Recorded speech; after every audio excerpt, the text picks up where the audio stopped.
Então, muito bom, né? Sejam bem-vindos aí esses irmãos que estão conseguindo chegar para essa parte da noite do nosso estudo. E nós vamos continuar então aqui com capítulo 5, versículo 43. Nós vamos terminar o 43, o capítulo 5, e vamos entrar no capítulo 6. Não vai dar para falar dessa primeira parte do capítulo 6 por causa do nosso tempo, e não foi proposital, mas nós vamos falar sobre jejum depois do jantar. Olha só que legal, né? Ainda bem que a gente não falou do jejum antes do jantar, senão o Dumont não ia comer a pizza, o Fábio não ia comer aquele pão feito em casa, né? Nós deixamos para falar sobre o jejum depois do jantar. Mas acho que nós vamos falar sobre isso só no sábado que vem. Não vai dar tempo da gente chegar nessa parte hoje. Mas hoje nós vamos terminar o capítulo 5 e entrarmos no capítulo 6. Tá? Vamos até 9 horas e vamos parar às 9 horas hoje à noite. Então, pega a sua Bíblia, Mateus capítulo 5. Alguém leia para a gente, por favor, os versículos 45 até o 48. Eu leio. Posso ler? 43 ao 48, por favor. Vocês ouviram o que foi dito. Amem o próximo e odeiem seu inimigo. Mas eu lhes digo, amem seus inimigos e orem por aquele que os persegue, para que vocês venham a ser o filho do seu Pai que está no céu. Porque ele traz o arraiar, o seu sol sobre os maus e os bons, e derrama chuvas sobre os justos e os injustos.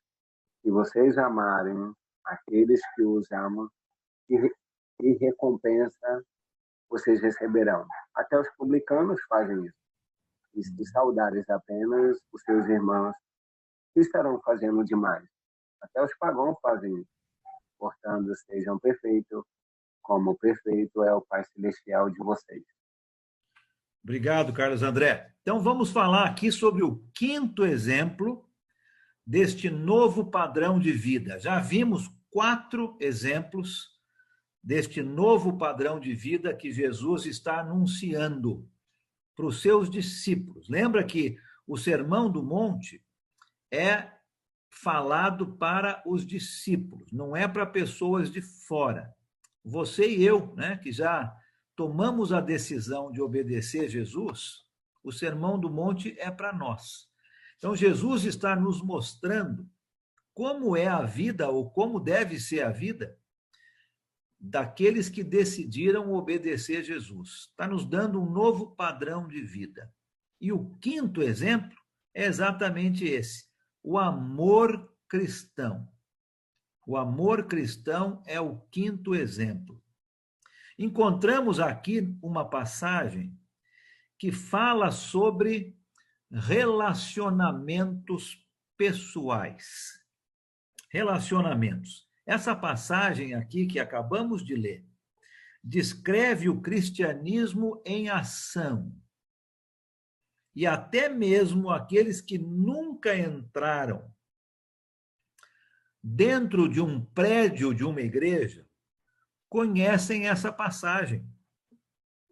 E muitas vezes até condenam os cristãos por não praticarem esta passagem de amor ao próximo, né?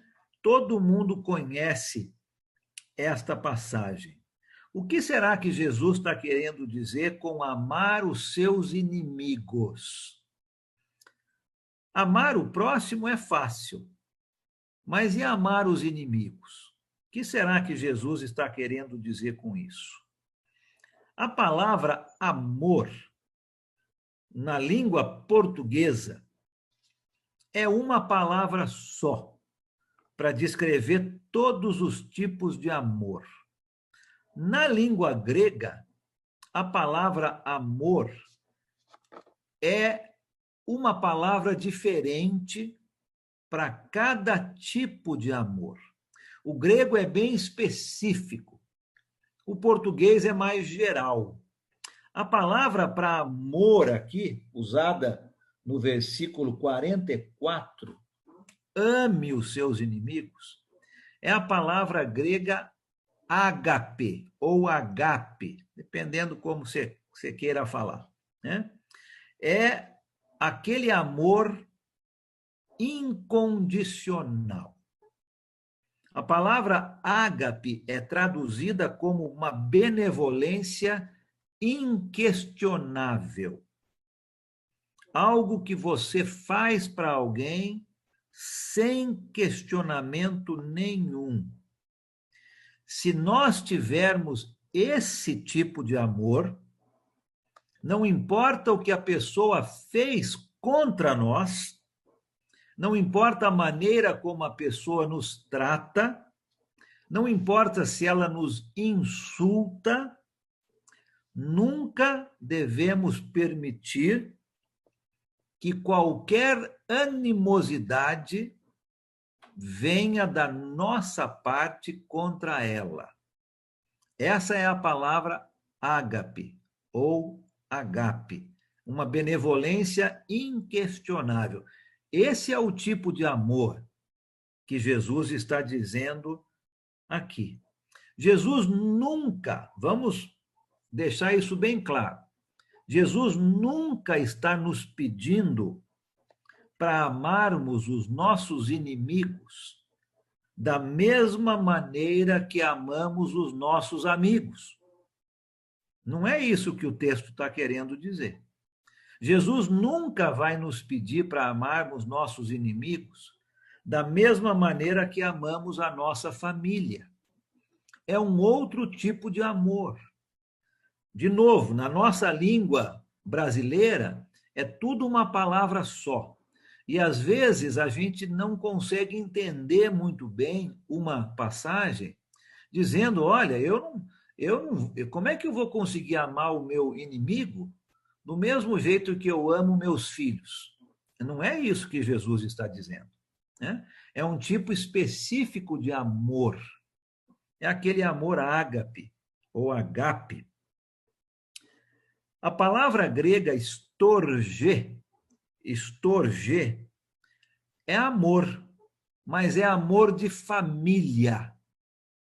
É o mesmo amor na língua brasileira, mas no grego significa um outro tipo de amor, né? É o amor que você tem pela família.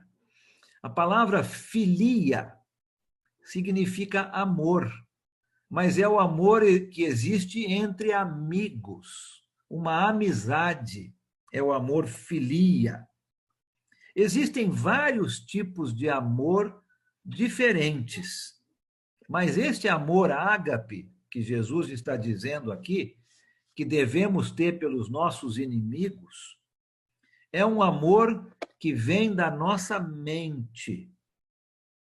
É uma determinação da nossa mente. Ágape ou agape é o poder de amar aqueles de quem nós não gostamos e aqueles que não gostam de nós. É esse tipo de amor que Jesus está dizendo aqui. Esse tipo de amor é o amor que consegue amar os inimigos. É diferente do amor que nós temos pela nossa família, pelos nossos amigos. É diferente, não é? Não é o mesmo tipo de amor. Somente quando Cristo vive em nosso coração, somente quando nós somos controlados totalmente por Deus, nós podemos ter esse tipo de amor. Esse tipo de amor faz com que nós oremos pelos nossos inimigos. Como é que eu vou orar por uma pessoa que eu não amo? É muito difícil, não é? muito difícil. Mas com este tipo de amor, eu consigo até mesmo orar pelos inimigos. E Jesus, eu creio, não está falando isto aqui, mas eu acho que é uma boa lição para você e para mim. A melhor maneira de acabar com ressentimentos entre uma pessoa e outra é poder orar por ela. Se você consegue orar por uma pessoa, vai ser muito difícil você ter ressentimento dessa pessoa. Nós falamos sobre retaliação algum tempo atrás, né? Eu acho que isso aqui está ligado. Esse amor aos inimigos, o fato de você conseguir orar por alguém, acaba com o ressentimento, acaba com a ideia de retaliação. E por que será que Jesus está dizendo que é tão importante que nós tenhamos este tipo de amor? Por que é importante nessa nova vida, nesse novo padrão de vida, eu e você termos este tipo de amor? Por que será que é tão importante? Eu entendo que a razão é ao mesmo tempo muito simples e muito poderosa. Este tipo de amor faz com que eu e você sejamos como Deus. Se eu consigo ter este tipo de amor, eu estou sendo como Deus. Jesus está mostrando aqui para você e para mim que as ações de Deus no mundo são ações de benevolência inquestionável. É o tipo de amor ágape. Deus faz com que o sol nasça para todos, não é? Bons e maus. Deus manda chuva para os justos e para os injustos.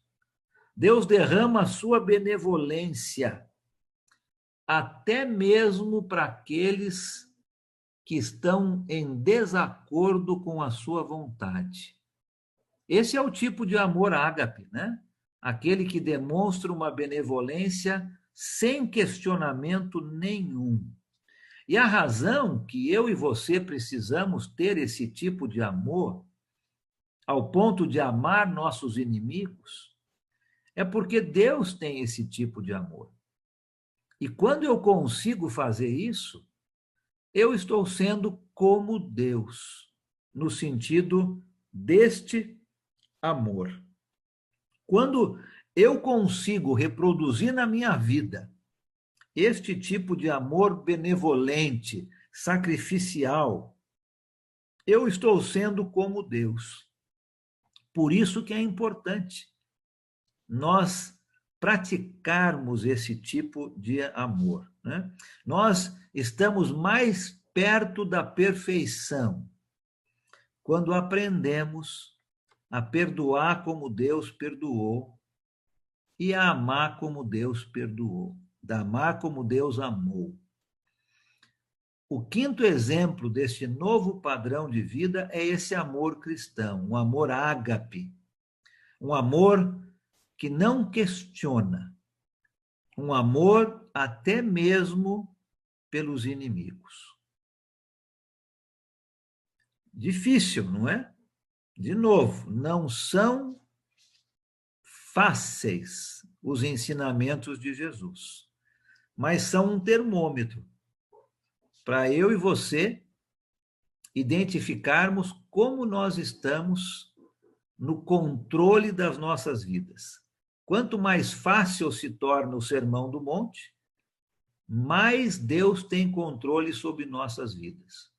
Quanto mais difícil é o Sermão do Monte, mais eu tenho controle sobre minha vida. Você tem controle sobre sua vida. Então, Jesus deu 5 exemplos de um novo padrão de vida, no capítulo 5. O que eu tenho que ser para mostrar que a minha vida está sendo controlada por Deus. Não é? Se eu quero realmente mostrar que Ele manda na minha vida, eu vou ter esse novo padrão de vida. Vou procurar fazer as coisas da maneira como Deus deseja. No capítulo 6, Jesus vai falar sobre louvor. E nós vamos ver dos versículos 1 até o versículo 18. Deixa eu ver se é isso mesmo. Isso, até o versículo 18. Ele vai falar sobre 3 ações dos judeus que têm a ver com louvor, que eram as mais comuns e as mais realizadas naquela época. Ele vai falar sobre ajuda aos pobres, então podemos falar sobre oferta. Jesus vai falar sobre oração e Jesus vai falar sobre jejum. Jejum. E eu vou ver se no sábado que vem a gente consegue falar sobre jejum bem antes do período do jantar. Aí nós vamos ver realmente se a teoria é igual à prática, né? Aí vamos ver, depois do jantar, se a gente conseguiu praticar isso ou não. Hoje a gente não vai conseguir falar, ainda bem, né? Porque a gente comeu bem no nosso intervalo para o jantar, mas sábado que vem vai ser diferente. Vamos ver então. Vamos ver se a gente consegue falar hoje sobre a ajuda aos necessitados.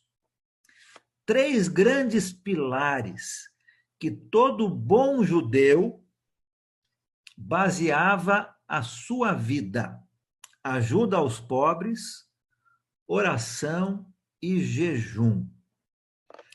Embora a ajuda aos pobres e o jejum não sejam tão praticadas hoje como eram na época de Jesus, os princípios de Jesus se aplicam para mim e para você hoje, para nós. O ponto de Jesus, eu entendo aqui no começo do capítulo 6, é que qualquer ato de louvor não é para ser feito para impressionar os outros, mas sim para impressionar a Deus. O nosso louvor não é para impressionar outras pessoas. O nosso louvor é feito para Deus. E Jesus vai usar os 3 pilares do louvor do judeu: ajuda aos pobres, oração e jejum, para mostrar exatamente isso. O judeu estava louvando a Deus errado. Ele queria impressionar o outro com o seu louvor. Mas o louvor é feito para Deus. E o ensinamento é o mesmo para você e para mim. Qualquer ato de louvor a Deus não é para ser feito para impressionar os outros, mas é feito para Deus. O dar da sua oferta, a oração, o jejum, eram muitas vezes feitos para impressionar os outros. E nós vamos ver Jesus deixando isso muito claro. Mas se a nossa vida é controlada por Deus, o nosso louvor vai ser para Deus. Nós não vamos fazer para os outros verem e nos glorificarem, né? Dizerem para nós: olha, como aquela pessoa ora bonito, né? Olha as palavras que essa pessoa usa. Não. O nosso louvor não é para impressionar os outros. Não é para dizer: olha, eu estou jejuando há 30 dias. Não. O nosso louvor é para Deus. não é para impressionar outros. Se nós estivermos tentando impressionar os outros, então Deus não é o centro do nosso louvor, né? Deus não é o objeto do nosso louvor, se eu estou tentando impressionar os outros. Muitas vezes, coisas certas podem ser feitas por motivos errados. E creio eu que é isso que Jesus está querendo ensinar aqui. Coisas certas podem ser feitas por motivos errados. E isso não é para impressionar o nosso Deus. Muitas vezes Jesus condenou os fariseus por serem hipócritas. Lembra disso? Quantas vezes Jesus falou hipócritas? Mateus capítulo 23, por exemplo, várias vezes Jesus chamando os fariseus de hipócritas. O comportamento deles não podia ser criticado, mas Jesus sabia que eles não faziam o que eles mandavam os outros fazerem. Nenhum judeu criticava o fariseu, o mestre da lei, mas Jesus vai chamá-los de hipócritas, porque eles falavam uma coisa, mas faziam outra. Se o nosso louvor a Deus é feito da maneira certa, Deus vai ser o centro, o objeto do nosso louvor. E nós não vamos fazer nada para impressionar outras pessoas, para que outras pessoas pensem de nós, olha como aquela pessoa é espiritual. Olha, aquela pessoa deve ser muito estudiosa da palavra de Deus. Nosso louvor não é para ser assim. Nosso louvor é para impressionar a Deus. Uma pessoa que está querendo louvar a Deus da maneira certa, vai fazer de tudo para que o seu louvor seja para Deus e não para que os outros vejam.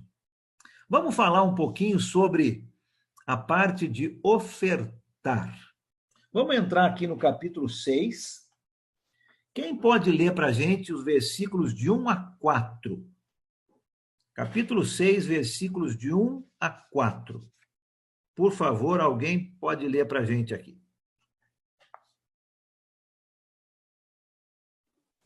Posso ler? Pode ler, por favor. Tenham o cuidado de não praticar suas obras de justiça diante dos outros para serem vistos por eles. Se fizerem isso, vocês não terão nenhuma recompensa do Pai Celestial. Portanto, quando você der esmola, não anuncie isso com trombetas, como fazem os hipócritas nas sinagogas e nas ruas, a fim de serem honrados pelos outros. Eu lhes garanto que eles já receberam sua plena recompensa. Mas, quando você der esmola, que a sua mão esquerda não saiba o que está fazendo a direita, de forma que você preste a sua ajuda em segredo. E seu pai, que vê o que é feito em segredo, o recompensará. Obrigado. Exatamente isto. Vamos começar falando um pouco sobre a maneira errada de ofertar. Para o judeu, o dar esmolas, ajudar o necessitado, era uma das coisas mais sagradas de todos os seus deveres religiosos. O judeu levava isso muito a sério. Havia um ditado dos rabinos que dizia o seguinte: maior é aquele que dá esmolas, do que aquele que oferece todos os outros sacrifícios. Maior é aquele que dá esmolas do que aquele que oferece todos os outros sacrifícios.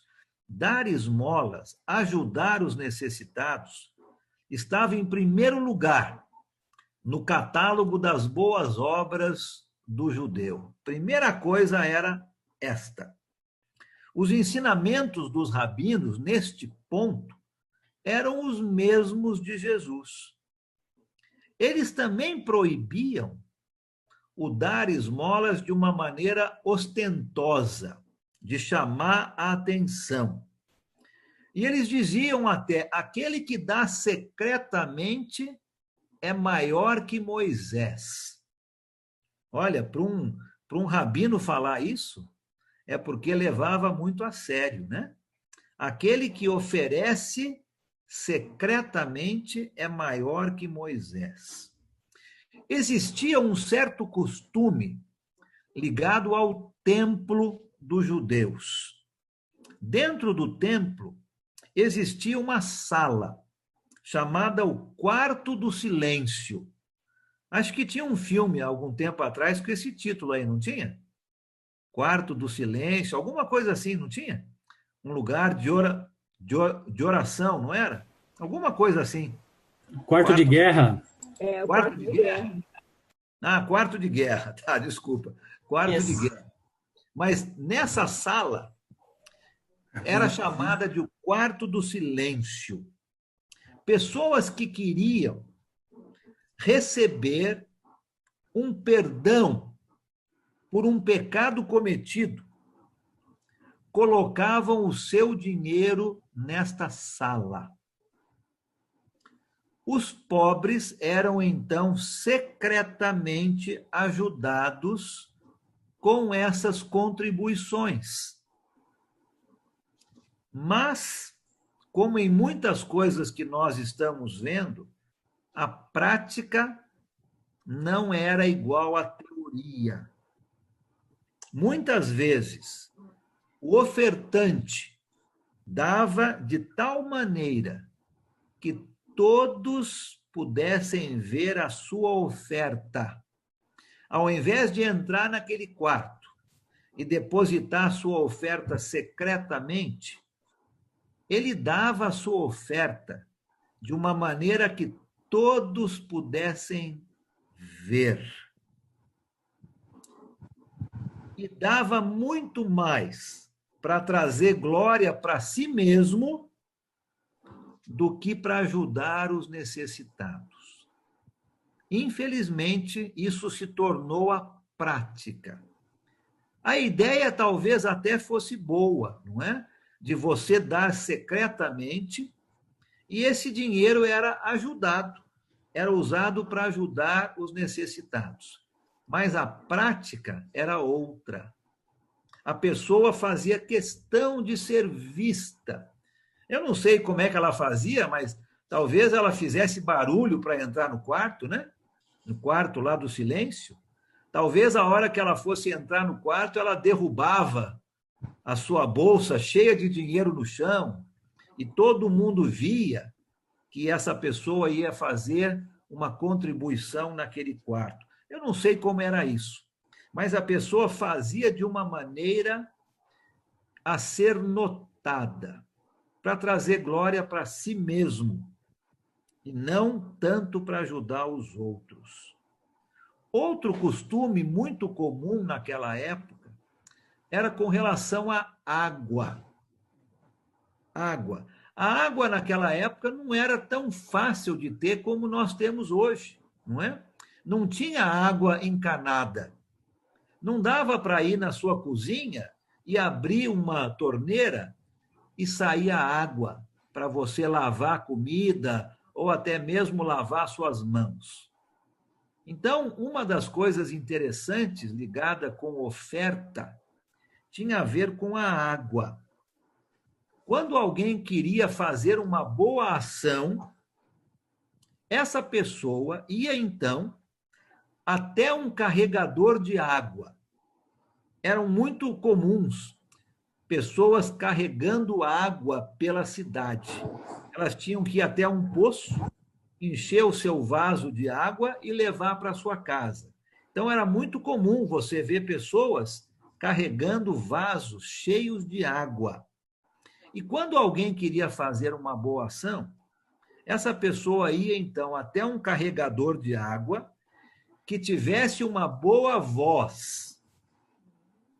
E essa pessoa dizia para o carregador: vai dar água àquelas pessoas ali naquela praça que estão com sede. E o carregador de água ia, então, até a praça, onde tinha muita gente, e gritava com a sua boa voz: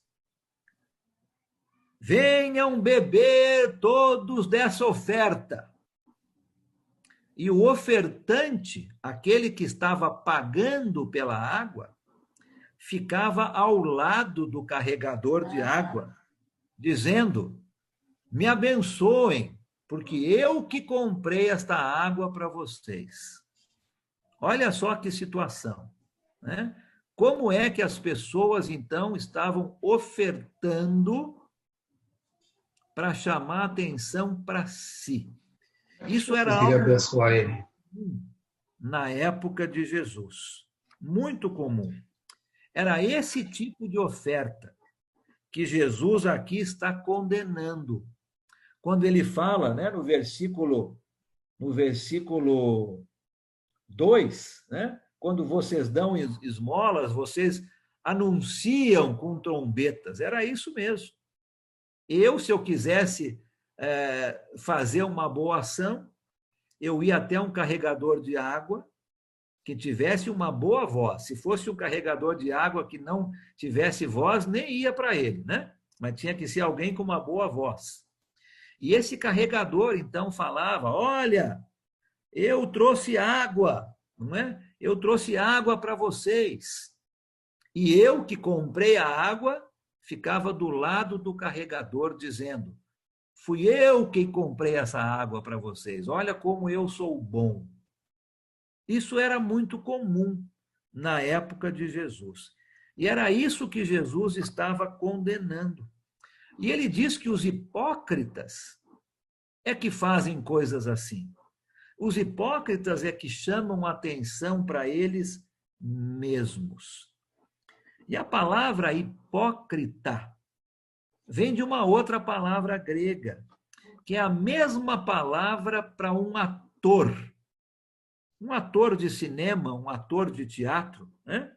É a palavra usada para este ator.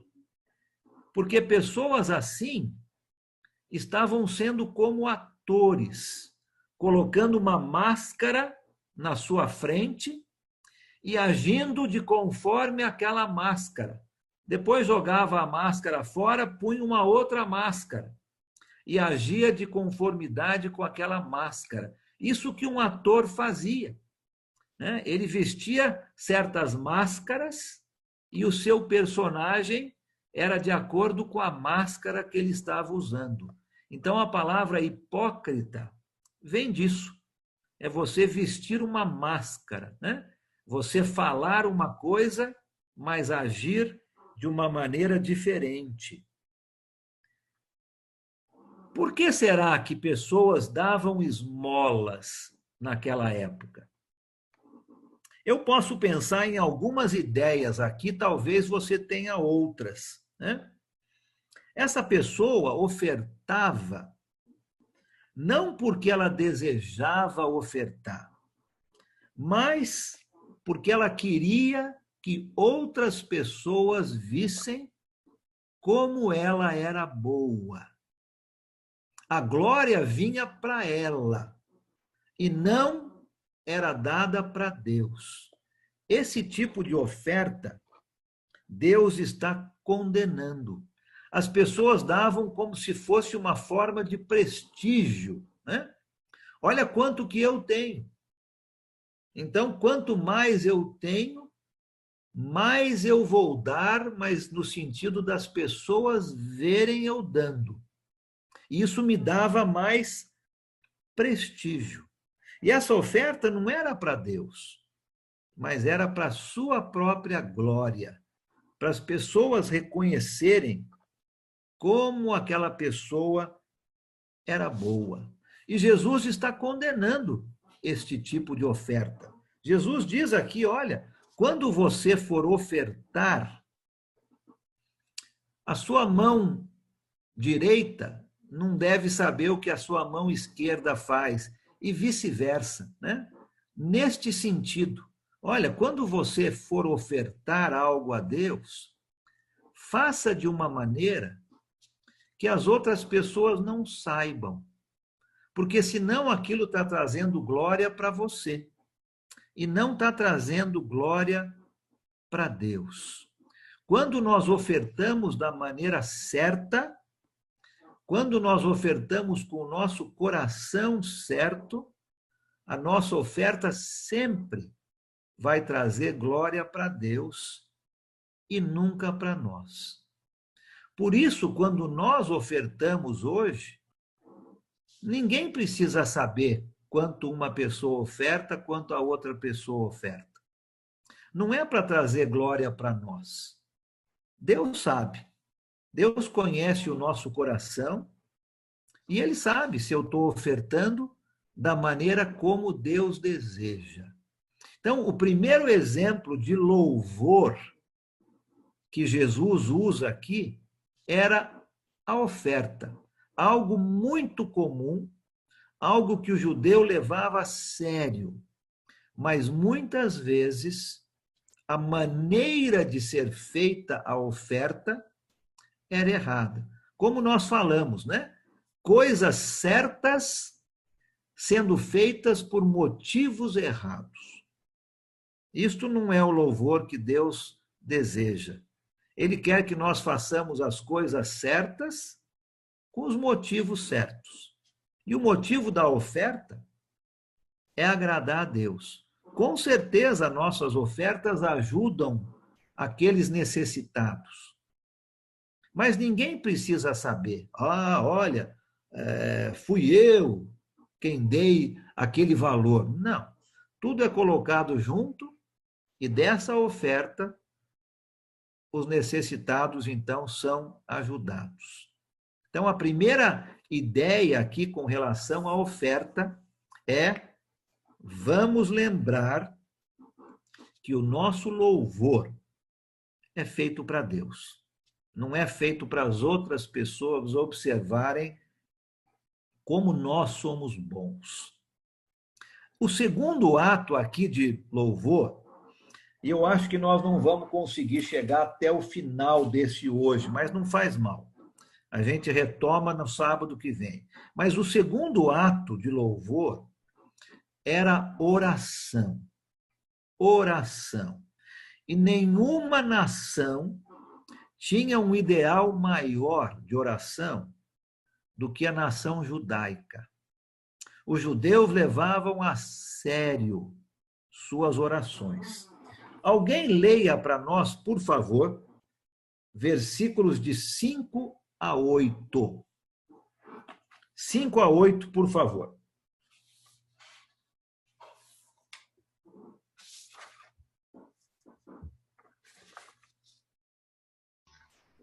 Vou ler aqui. Pode ler, por favor. Quando vocês orarem, não sejam como os hipócritas. Eles gostam de orar de pé nas sinagogas e nas esquinas das ruas para serem vistos pelos outros. Eu afirmo a vocês que isto é verdade. Eles já receberam a sua recompensa. Mas você, quando orar, vá para o seu quarto, feche a porta e ore ao seu pai, que não pode ser visto. E o seu pai, que vê o que você faz em segredo, lhe dará a recompensa. Nas suas orações, não fique repetindo o que vocês já disseram, como fazem os pagãos. Eles pensam que Deus os ouvirá porque fazem orações compridas. Não seja como eles, pois antes de vocês pedirem, o Pai de vocês Antes de vocês pedirem, o Pai de vocês já sabe o que vocês precisam. Portanto, orem assim. Obrigado. Até quando? Até 8. Até 8? Tá bom. Isso. Obrigado. Então, primeira coisa que nós vamos ver, e talvez a gente consiga fazer isso hoje, é a maneira errada de orar. Depois nós vamos ver a maneira certa de orar. Jesus vai ensinar os seus discípulos como orar. Mas primeiro, ele vai mostrar a maneira errada, como não orar. Um dos lamentos que os rabinos tinham era de não poder orar o dia inteiro. Eles levavam a sério essa parte de oração. Mas alguns erros, com o passar do tempo, haviam entrado dentro dessa rotina de oração. Por exemplo, a oração tinha uma tendência a se tornar algo formal. Eu não sei se você já ouviu oração formal, mas para o povo judeu, algo que era tão sério começou-se a entrar numa formalidade. Existia duas coisas que todo o judeu, homem, era obrigado a recitar todos os dias. Era uma obrigação. Uma delas era o que nós chamamos de Shema. Shema, que consistia em 3 passagens do Velho Testamento. Deuteronômio capítulo 6, Deuteronômio capítulo 11 e Números capítulo 15. 3 passagens formavam este Shema.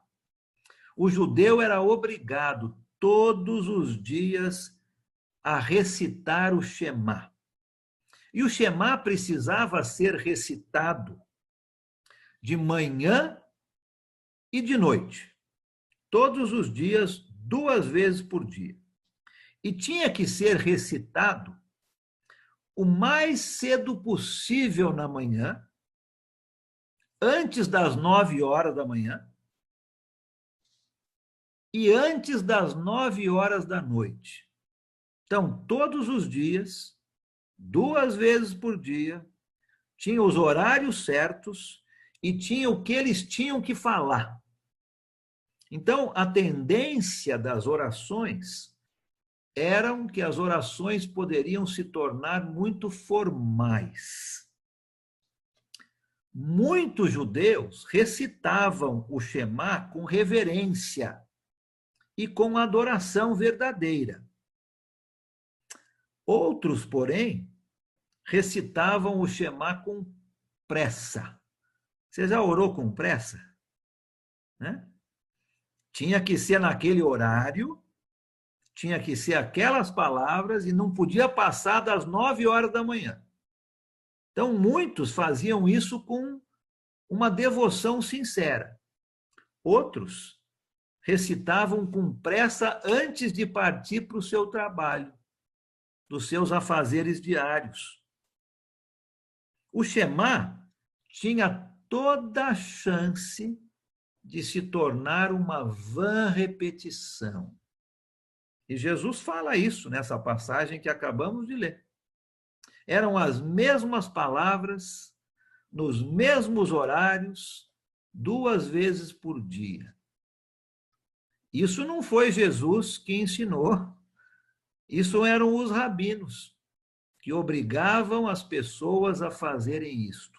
Então, a oração poderia se tornar muito facilmente algo formal, uma vã repetição. A segunda coisa que o judeu precisava recitar todos os dias era algo conhecido como 18. Tinha um nome hebraico, mas eu nem vou tentar pronunciar esse nome hebraico aqui. O significado era 18. consistia então de 18 orações. E é até hoje parte essencial das sinagogas. Se você tiver a oportunidade de visitar uma sinagoga e estiver um período de adoração a Deus, esses 18 vão ser recitados. Consistia então de 18 orações bem curtas, mas a lei exigia, não Jesus, não a lei de Moisés, mas aquilo que os rabinos ensinavam. A lei exigia que esses 18 fossem recitados 3 vezes ao dia, de manhã, de tarde e de noite. E você já está entendendo, né?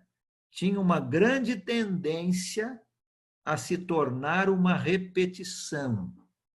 Como alguém que estivesse falando algo como se fosse um encanto, né?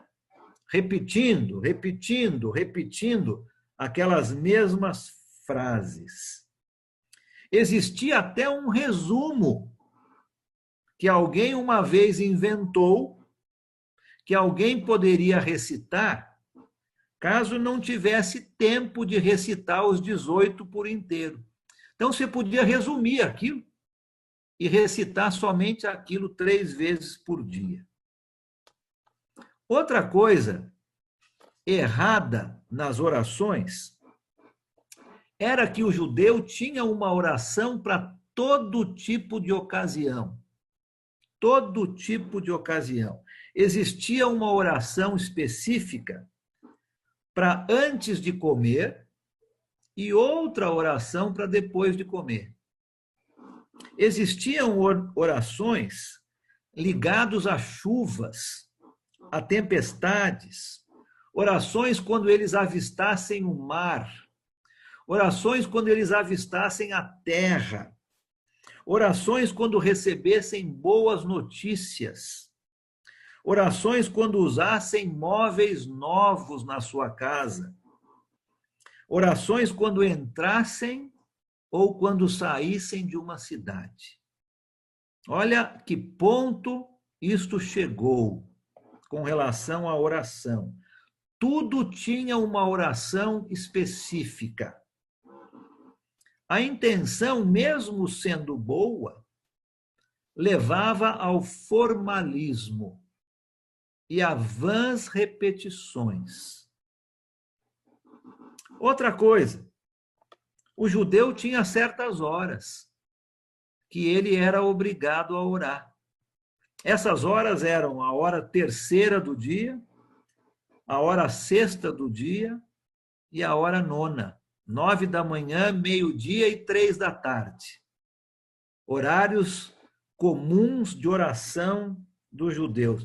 Não importa onde ele estivesse, nestes horários ele tinha que parar o que ele estava fazendo e fazer uma oração. Isso também poderia levar alguém a simplesmente falar palavras sem pensar no que estava falando. Vãs repetições. Havia uma tendência também de fazer orações em certos locais públicos. Alguns rabinos ensinavam que a oração só tinha eficácia se fosse feita no templo ou na sinagoga. Olha só que coisa. Era costume ir no templo nesses horários de oração. Lembra? Até mesmo os apóstolos de Jesus, no começo do livro de Atos, vão ao templo nestes horários para orar. Era o costume do povo judeu orar em certos horários e em certos locais. Havia o perigo de se pensar que Deus só ouviria a sua oração se fosse naquele horário e naquele local. Havia uma tendência também para orações muito longas. E eu não sei sobre você, mas orações muito longas tiram a minha atenção. Não sei se você é assim ou não, mas o judeu tinha uma tendência a fazer orações muito longas. Ainda hoje existe a ideia que, se batermos na porta de Deus por muito tempo, Deus vai acabar não aguentando e vai acabar atendendo, não é? E as orações se tornam muito longas. Muitos judeus caíam neste erro. Eu tinha um professor na faculdade de teologia, lá nos Estados Unidos, que costumava dizer a seguinte frase. Ele falava o seguinte: se alguém ora por 5 minutos, eu oro junto com ele. Se alguém ora por 10 minutos, eu oro por ele. E se alguém ora por 15 minutos, eu oro contra ele. Logicamente, ele estava brincando, não é? Mas ele exemplificava essa parte da oração do povo judeu dizendo isso. O judeu gostava das orações longas para se mostrar, para atrair atenção sobre si. E Jesus aqui está condenando esse tipo de oração, essa formalidade que era muitas vezes abusada. Abusada. Você se lembra, numa história do Velho Testamento, quando o profeta Elias chamou aqueles profetas de Baal, você lembra dessa história? Para ver realmente quem era o Deus verdadeiro. E os profetas de Baal passaram metade de um dia dizendo a mesma frase: ó Baal, nos escute.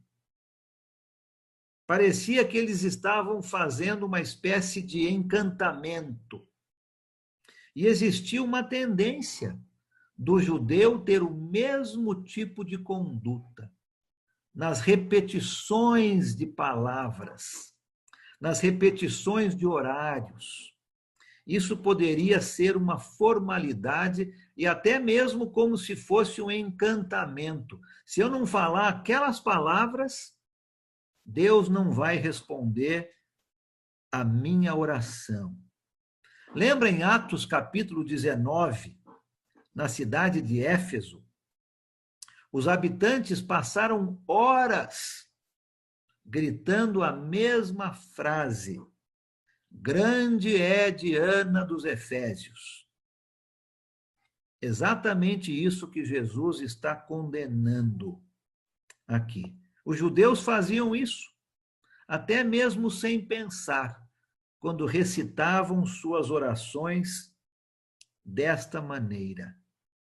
Existia também uma outra maneira que o judeu orava, usando um monte de adjetivos antes de começar a sua oração para Deus.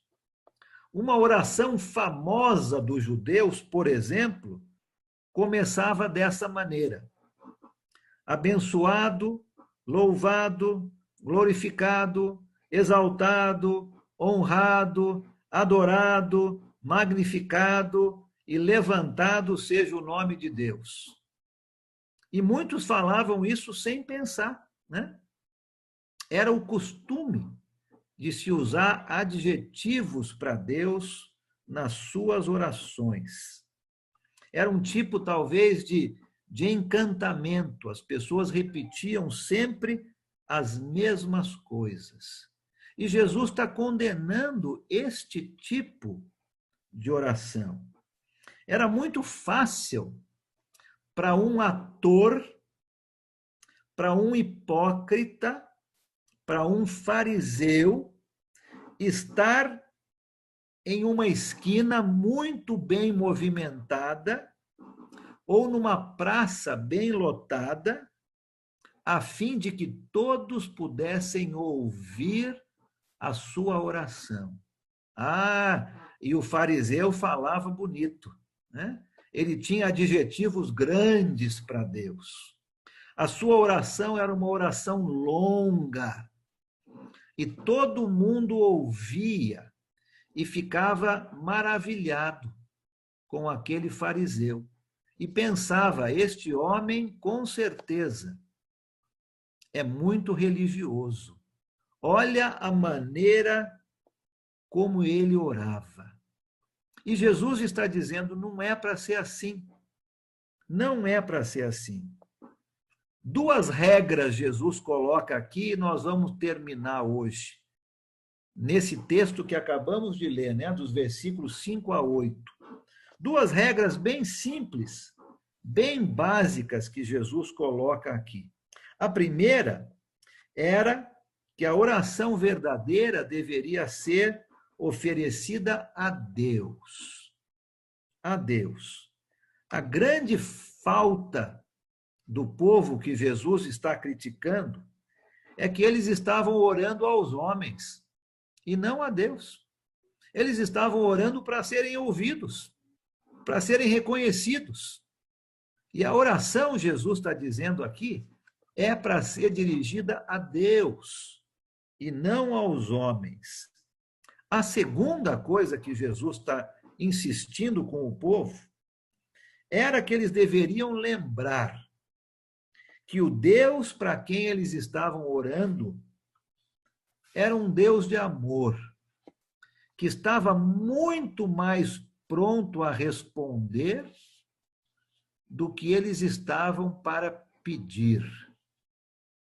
Nós não chegamos ou nos achegamos a Deus que precisa ser coagido, incomodado, insistido para responder nossas orações. Pelo contrário, nós nos achegamos a Deus que tem um só desejo no seu coração, de dar aos seus filhos. Quando eu e você nos lembrarmos disso, nós vamos orar da maneira correta. Nós não precisamos incomodar o nosso Deus com palavras bonitas. Nós não precisamos incomodar o nosso Deus com orações longas. Nós temos que lembrar 2 coisas. Nossas orações são para Deus, e o Deus para quem nós estamos orando está muito mais preocupado em nos dar do que nos ouvir. Ele nos ama a esse ponto. E quando eu e você nos lembrarmos disso, nós vamos orar da maneira certa. A partir do versículo 9, nós vamos ver isso no sábado que vem. Do 9 ao 15, Jesus vai ensinar a maneira certa de orar. Ele já mostrou como não orar, assim como ele mostrou como não dar esmolas. Agora ele vai mostrar como nós devemos orar. Oração é um ato de louvor a Deus, assim como o ofertar também é. Mas tem que ser feito da maneira certa. E Jesus vai nos ensinar a maneira certa de nós orarmos. Vamos terminar aqui, são 9 horas. Vamos terminar com uma oração. Vou pedir ao Fábio que escolha alguém, por favor, para dirigir a nossa oração final. E antes disso, eu quero mais uma vez agradecer a você. Nós estamos juntos aqui desde as 3 horas da tarde. Não é fácil, né? Não é fácil ficar tanto tempo compenetrado, estudando a palavra de Deus. E vamos fazer isso de novo no sábado que vem. Então, eu quero parabenizar você. Esteve aqui conosco neste sábado. Você que pôde vir somente num horário, que bom que você veio, não é? É ótimo que você pôde estar aqui também por um período dessa aula. E se você perdeu algum ponto da aula de hoje, esteja aqui no sábado que vem. Porque o que vamos falar no sábado que vem, você pode ouvir sem ter ouvido o que você ouviu na aula de hoje. Então, não pense que porque você perdeu isso, você não pode... De orar assim, orar, sabe? Isso aí. Vamos, então, fazer uma oração final. Vou pedir ao Fábio que escolha alguém que possa orar. E lembre-se, sábado que vem, às 15 horas, nós estamos juntos aqui para mais um sábado intensivo e vamos terminar os capítulos 6 e 7 com a permissão de Deus. Muito obrigado a todos, que Deus abençoe a todos. Não deu tempo da gente falar perguntas e comentários, podemos fazer isso no comecinho da semana que vem, tá bom? Fábio, por favor. Muito obrigado, Alan. Pediu o irmão Luiz Paulo Simonese que possa nos dirigir em oração. Posso sim. Vamos orar e agradecer a Deus, né, por esse estudo maravilhoso.